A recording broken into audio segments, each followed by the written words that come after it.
wa ofisi yake. Grace Ng'ang'a, KTN. Fireman anapigwa na makombora kweli kweli. Tazidi kuona vile kutakavyosonga, lakini tuangazie siasa hizi sasa. Ziara ya kiongozi wa muungano wa Linda Mwananchi Edwin Sifuna katika eneo la magharibi mwa nchi inaonekana kuzua mjadala mpya wa kisiasa kuhusu ikitikisa hesabu zilizokuwa zikichorwa na viongozi wanaounga mkono serikali ya muungano chini ya Rais William Ruto. Wachanganuzi wa siasa wanasema hatua ya baadhi ya viongozi wa ODM wanaounga mkono serikali kuanza kumpigia debe waziri Wycliffe Oparanya kwa nafasi ya mgombea mwenza huenda ikaashiria kuwa ujio wa Sifuna umebadili mkondo wa siasa za eneo hilo. Mwanahabari wetu Haman Kamariki anaangazia zaidi. Kabla ya ziara ya Sifuna magharibi, mjadala mkubwa ndani ya duru za kisiasa ulikuwa ukijikita katika nani angefaa kuwa mgombea mwenza wa Rais William Samoei Ruto kuelekea uchaguzi mkuu wa mwaka 2027. Tetesi zilimtaja gavana wa Homa Bay Gladys Wanga kama mmoja wa waliokuwa wakitajwa kwa nafasi hiyo, huku viongozi wa pwani wakishinikiza nafasi hiyo kukabidhiwa waziri wa madini Hassan Joho kwenye hesabu hizo. Pia kulikuwa na uvumi kutoka kwa baadhi ya wandani wa rais kwamba waziri mwandamizi Musalia Mudavadi pamoja na spika Moses Wetangula walikuwa miongoni mwa majina yaliyokuwa yakitajwa kwa nafasi hiyo. Mimi nataka uongozi uje magharibi.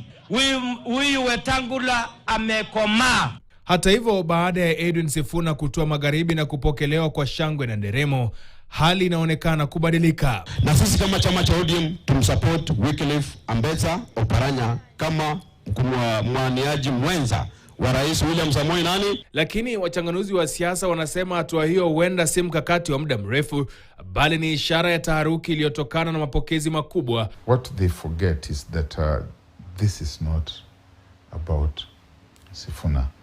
It's a movement. It's a movement about Kenyans. It's a movement about Kenyan youth. And yes, it is a movement also within the Mlembe Nation, because the Mlembe Nation has been the sleeping giant in this country. He has basically disabled the likes of Wetangula. He has basically disabled the financiers like Tuoli. Mudavadi, who even lost in his own homeyard for the longest time, only went in for his own interest. Today, all the old folks in Western Kenya have been washed down River Nzoia. Lakini swali kubwa sasa ni nafasi ya Musalia Mudavadi na Moses Wetangula itakuwa ipi katika hesabu za kisiasa za uchaguzi mkuu ujao? Musalia Mudavadi said it was a paper fire that was going nowhere, and that paper fire sent him into sabbatical from Sabatia for 5 years, and Karanga fried him in the frying pan on that paper fire for 5 years. So it's just history repeating itself.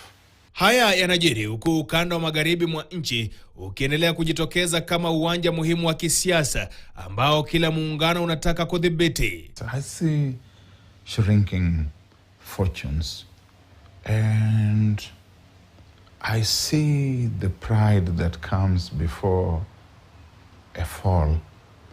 And if I were to fear for him, I would fear that his opportunities are increasingly becoming like the opportunities of the snowball in hell. Haman Kamariki, KTN. Tusalie kwenye siasa.